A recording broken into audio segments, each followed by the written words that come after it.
지난 시간에 이어서 수업을 다시 진행하도록 할게요.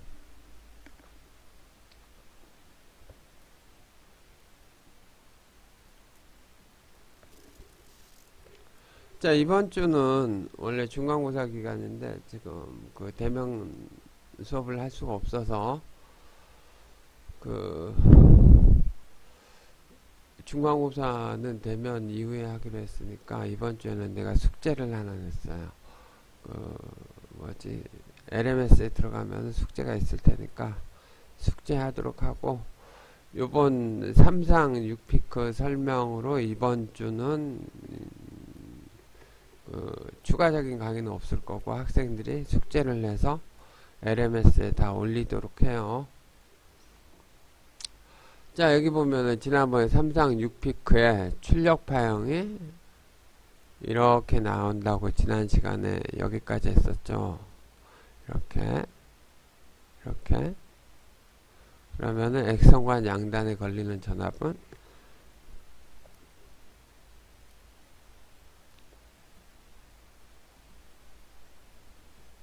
X선관에는 특정 시점에서는 이만큼의 전압이 걸려요. 그래서 X선관 음극과 양극 사이에 이만큼의 전압이 걸리게 돼요. 이게 바로 이 차이가 뭐죠? 관전압이 되는 거예요. 그래서 이 3상 6피크 정유회로의 동작을 보면은, 자, 얘하고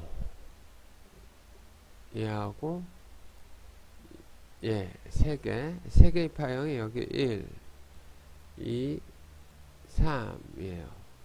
그러면은, 자, 여기 뭐 얘를 1로 칩시다. 얘를 1로 치면은 여기 전압이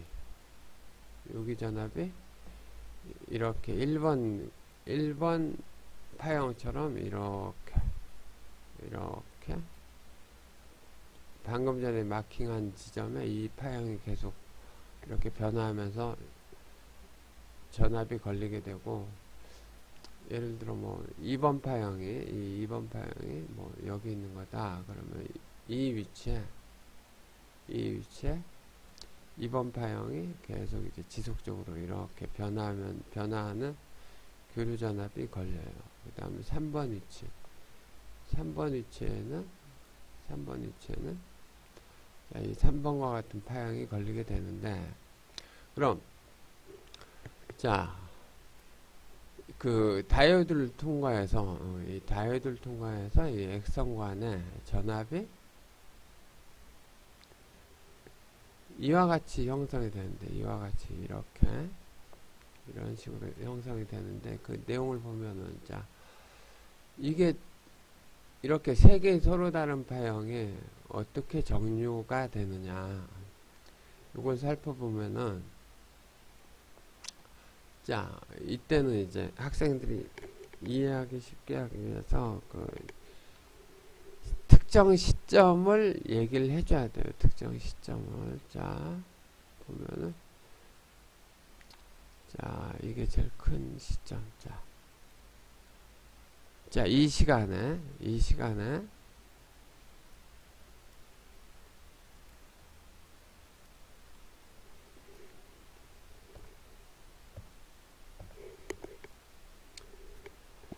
자, 시간이 t1인 시간에, 이 빨간색이에요. 이 시점에 동작을 보면은, 자, 여기, 자, 1번 전압이에요. 1번 전압은, 이걸 뭐, 플러스 10, 이거를 마이너스 10이라고 우선 가정을 하면은, 자, 이 t가 t1인 시간에, 자, 1번 위치의 전압이 대략 이게 10V죠. 10V. 글자가 왜 이렇게?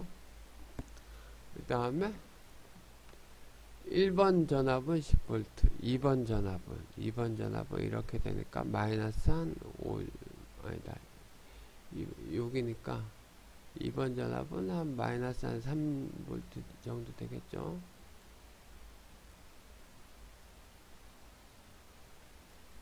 자, 3번 전압은 이 시간에 3번 전압은 대략 마이너스 한 7 정도 된다고 칩시다. 3번 전압은 마이너스 7.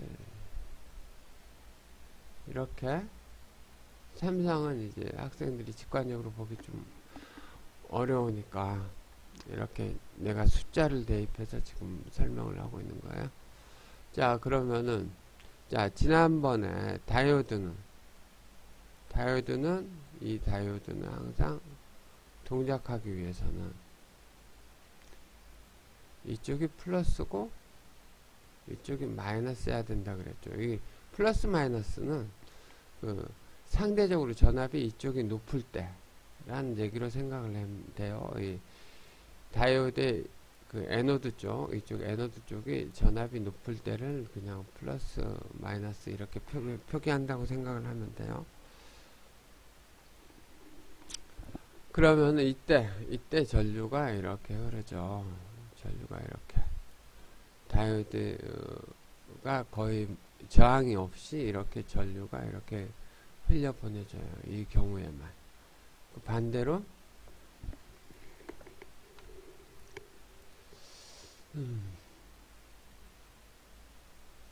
다이오드가 이렇게 있는데 이쪽이 플러스이고 이쪽이 마이너스일 때 이때는 이게 어떻게 표현이 되냐면은 선이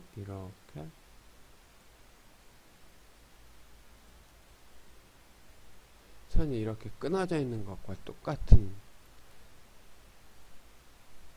그 현상이 발생해요. 다이오드 역방향으로는 전류를 흘리지 않기 때문에. 자, 이래서 자, 그러면 이 다이오드 이 D1을 봅시다. D1에서 양극 쪽, 그러니까 에노드 쪽, 다이오드의 에노드 쪽에 10V가 걸리고, 그 다음에 이 다이오드의 캐소드 쪽은 얼마가 걸리는지 모르죠. 전압이 얼마인지 몰라요. 그럼 이때 이제 가정을 한번 해봐요. 자, 이게 만약에 동작을 했다고 치면 이쪽이 마이너스 3V죠.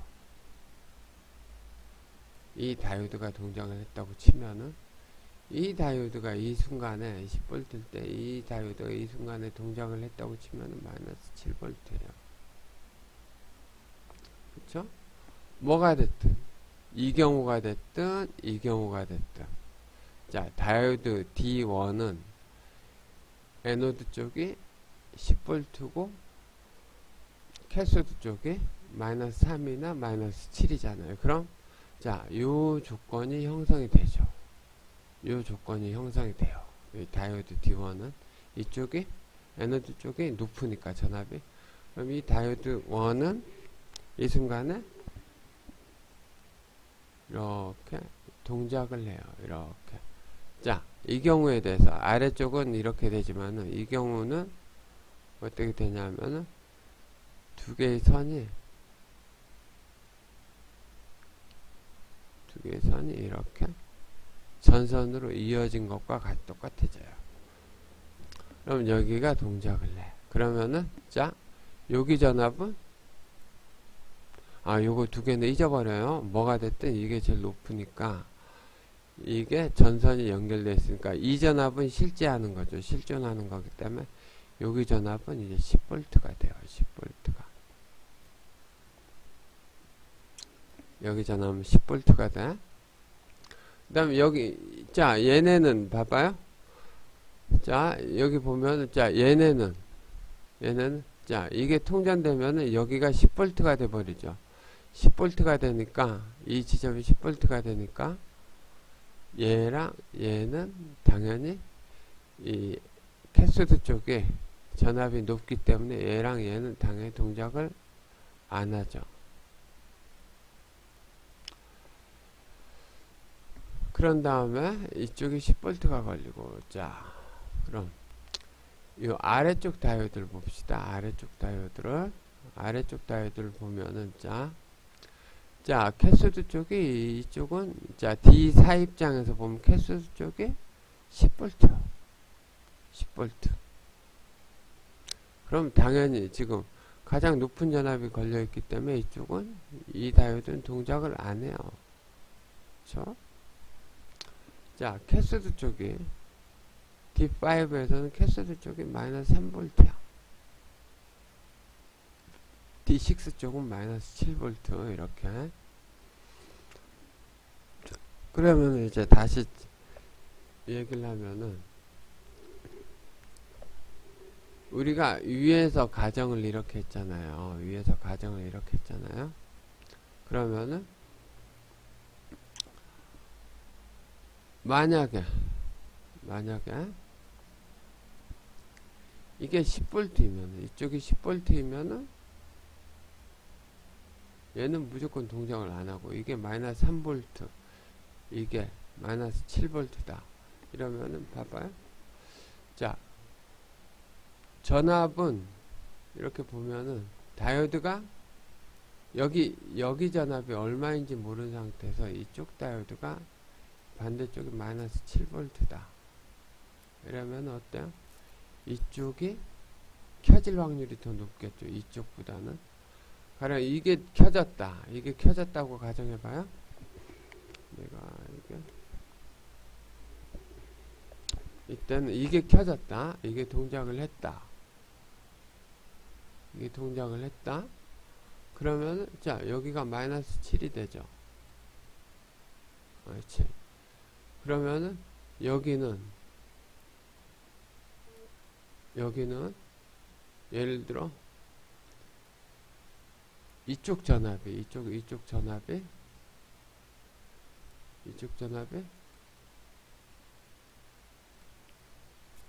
마이너스 3V라고 가정을 해봐요. 마이너스 3V. 그러면 자, 이 다이오드는 동작을 안 하지.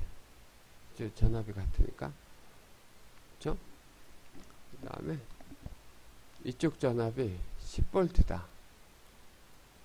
그래도 여기는 동작을 안 해요. 그쵸? 전압이 어떤 조건에서도 얘네 두 개는 동작을 할 수가 없어요. 현재 상태에서는.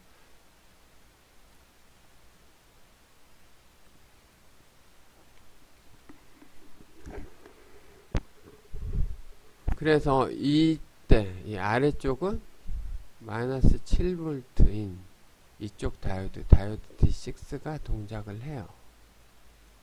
이쪽 다이오드. 그러면은 봐봐요. 마이너스 7V. 이쪽은 10V. 이쪽은 마이너스 7V. 자, 이렇게 해서 양극은 10V고 음극은 마이너스 7V니까 어때요? X선관에는 전압 차이가 17V. 17V가 이렇게 관전압으로 이제 설정이 되는 거예요.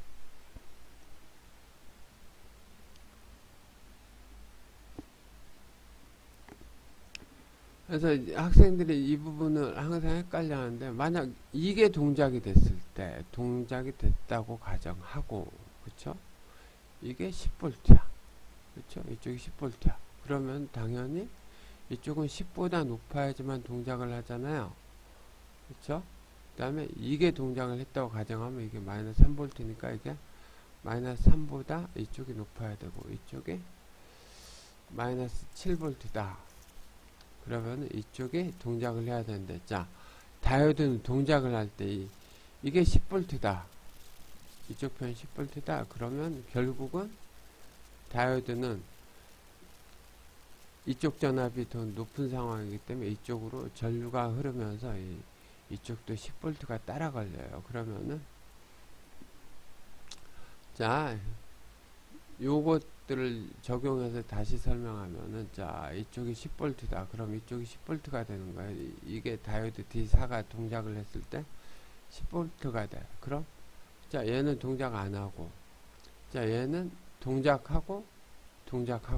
그쵸? 이쪽이 10V, 얘가 동작한다는 가정하에는 이게 동작하고인데,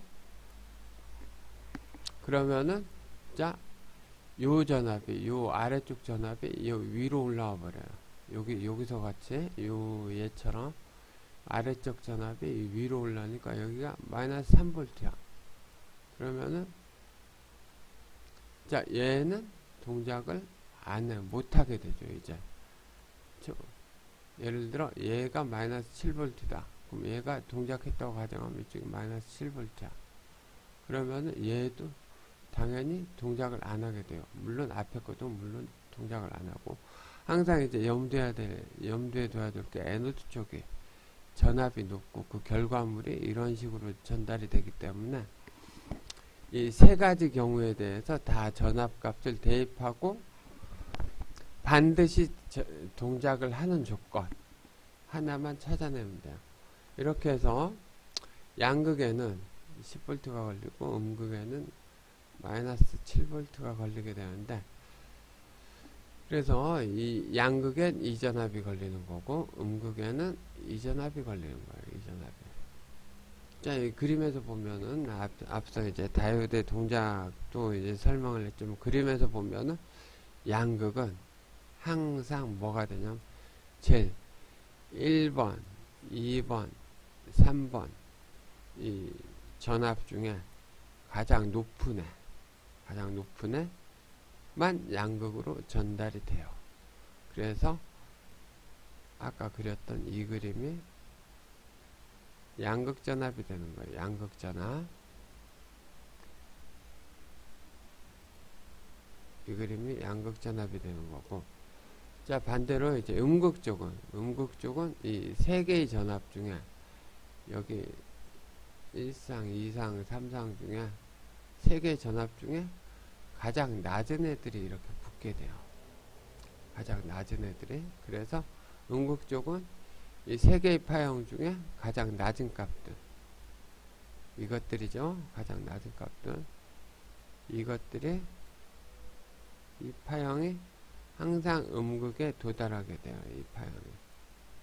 그래서 전압은 예전부터 얘기했지만 상대적인 거라고 했죠. 그래서 그 관전압은 양극하고 음극의 차이니까 요만큼이 관전압이 되는 거예요. 요만큼이 관전압이 되고,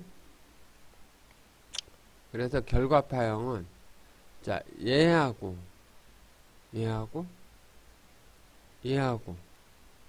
위상이 같지가 않죠. 위에 양극에 걸린 전압하고 음극에 걸린 전압이 위상이 틀어져 있어요. 위상이 이만큼 틀어져 있어요. 이게 최고치일 때 얘가 최고치가 아니라 중간값쯤 되죠. 이래서 그 양극하고 음극에 걸린 이 전압을 이 차이만 얘만 이 빨간 애만 따로 빼서 그리면은 아래 그림처럼 여기는 하나, 둘, 세 개 이렇게 있지만 이 전압 차이만 따로 그리게 되면 이게 6개가 돼요. 이렇게 6개가 형성이 돼요. 이렇게. 그래서 여기 이름 보면 3상이고 6피크. 이 한 주기 동안에 이렇게 피크가 6개가 한 주기 동안 이렇게 6개가 이렇게 피크가 형성이 되기 때문에 이 이름이 3상 6피크 정유회로예요. 그래서 여기서 보면은 이게 제일 큰 값일 때하고 제일 작은 값. 제일 작은 값, 이 두 값이 존재하겠죠. 이 두 값 사이에서 전압이 이 값하고 이 값 사이에서 전압이 이렇게 변동이 이루어지게 돼요. 그래서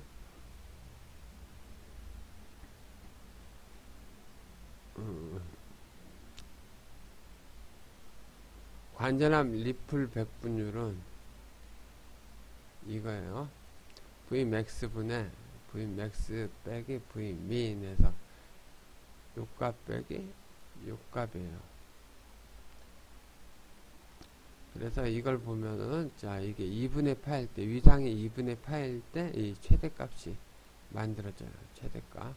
자, 이게 일상을 기준으로 하면 이 가장 최고값이 사인 2분의 파이가 90도 1이니까 2분의 파이 위상에서 가장 큰 값이 나타나요. 얘가. 그래서 2분의 파일 때 가장 큰 값이 1.5 곱하기 2m, 이 가장 큰 값 있죠. 이게 2m이에요. 여기 화살표가 그려지다 말았네.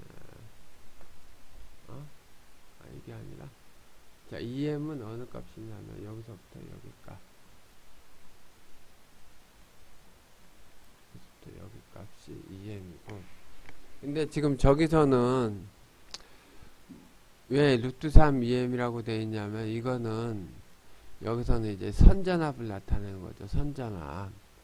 선전압을 나타내는 거라서 선전압은 루트 3배가 되기 때문에 이런 표현이 되고,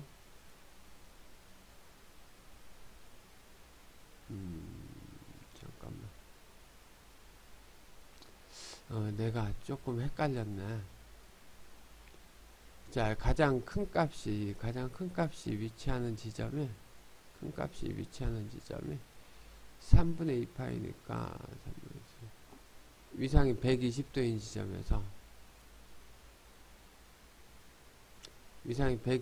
지점에서, 가장 큰 값이 나타나고, 위상이 2분의 파인 지점에서 여기서 말하는 가장 작은 값이 나타나요. 그래서 2분의 파일 때 1.5배의 2m이 나타나고, 그 다음에 3분의 2파일 때 120도일 때, 90도일 때하고 120도일 때란 얘기예요. 1.732m이 나타나요. 그래서 요 값 두 개의 값을, 최고하고 최소값 이 두 개의 값을 이용해서 리플 백분율을 구하면은 이렇게 1.73분의 1.73 빼기 1.5 하니까 이렇게 해서 3상 6피크 정류율에서는 13.4%의 관전압 리플 백분율이 형성이 돼요. 그 다음에 3상 2중 6피크는 뭐냐면은 이 위에 부분만 하나만 이렇게 떼서 보면은 왼쪽이랑 똑같죠. 이 왼쪽 거랑 똑같아요. 아래 것도 떼보면 똑같아. 그러면은 이 얘기는 뭐냐면은, 자, 요 아래 파형 출력 파형은 최종 출력 파형이 얘의 최종 출력 파형이니까 얘가 이 상태에서 이렇게 형성이 된다는 얘기예요. 그 다음에 이 아래쪽은, 자, 아래쪽은 여기 접지가 있는데 여기 0V라고 생각하면 돼요. 0V. 아래쪽은 0을 기준으로 하니까, 자, 0V보다, 자, 이 낮은 쪽에 연결되어 있죠. 0V보다 이렇게 낮은 쪽으로 이렇게 형성이 된다는 얘기예요. 그러면 이 두 개, 전압은 이거 두 개의 차이니까, 자, 얘 파형하고 얘 파형이 같으니까 얘가 피크가 나타나는 지점하고 얘가 피크가 나타나는 지점하고 같아요. 이 경우에는 같기 때문에 이 두 개의 차이를 하면은 얘가 이만큼 나왔으면은,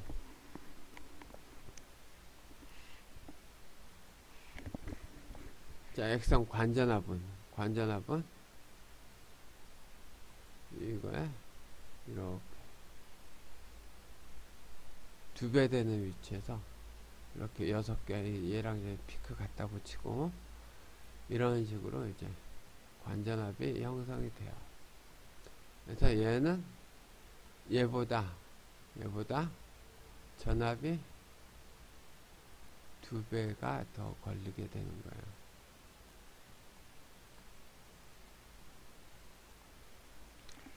그래서 3상 6피크하고 3상 2중 6피크. 자, 이중은 이렇게, 이중이란 말은 이렇게 6피크를 두 개를 사용해서 전압을 두 배로 만들어주는 경우에요.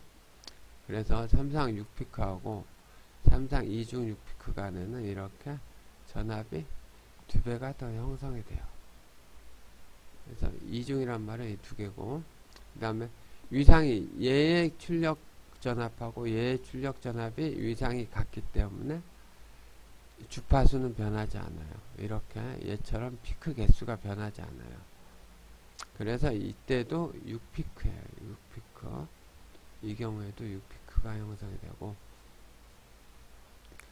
이렇게 해서 보면은, 자, 3상 6피크의 경우, 자, 선전압이 어떻게 된다 그랬죠? 선전압이 상전압보다 루트 3배가 되죠? 그래서 여기 루트 3이 있는 거고, 자, 루트 2 V1은, 자, V1은 이게 시료값, 보통 교류는 시료값으로 표현한다고 예전에 학생들한테 전기공학 시간에 얘기했어요. 시료값으로 표현되기 때문에 이제 최대값은 시료값의 루트 2배, 루트 2배가 최대값이 되고, 그 다음에 N1하고 N2는 뭐예요? 이 트랜스포머의 이 권선수 비율 만큼 해서 이렇게 3상 6피크 출력전압이 이렇게 형성이, 출력전압이 이렇게 만들어지게 되고, 2중 6피크는 앞에서 얘기했듯이 이렇게 두 배, 이 전압의 두 배만큼 형성이 돼서 이렇게 출력전압이 이렇게 형성이 돼요. 자, 여기까지, 이번 주는 여기까지 수업을 하고, 학생들이 내가 과제 낸 거 있죠? 과제 낸 거를 작성을 해서 그 LMS에 다 탑재하도록 해요.